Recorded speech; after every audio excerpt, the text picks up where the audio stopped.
আল্লাহ শুধু তাকায় থাকে কখন আমার বান্দা মাপটা চাইবে, কখন সে মাপটা চাইবে।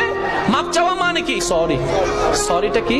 আমি তার সামনে নিজেকে ছোট বানালাম, আমি তার সামনে নিজেকে অনুশোচনায় আনলাম, না আসলে আমার কাজটা ঠিক হয় নাই।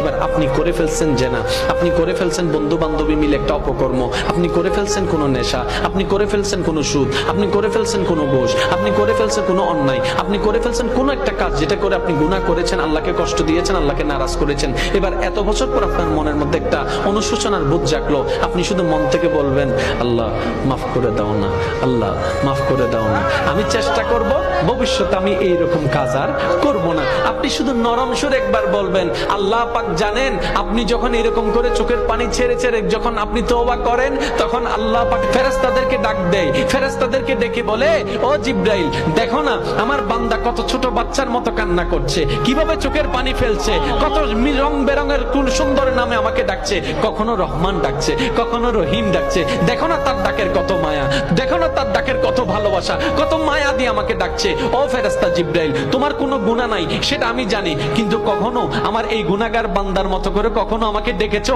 এত ভালোবেসে কখনো ডেকেছো, আমি আল্লাহর সন্তুষ্টি পাওয়ার জন্য কখনো 2 ফোঁটা চোখের পানি তোমরা ফেরেশতারা ফেলেছো? ফেরেশতারা বলে যে আল্লাহ আমাদের গুনাহও নাই, কান্না করার তো কোনো দরকার নাই। আল্লাহ পাক তখন বলে এখন বুঝতে পারছো কেন আমি বান্দা সৃষ্টি করেছি, কেন আমি বান্দা সৃষ্টি করেছি? কারণ আমি চাই আমার বান্দা গুনাহ করলেও সে যেন বারবার আমার কাছেই আছে।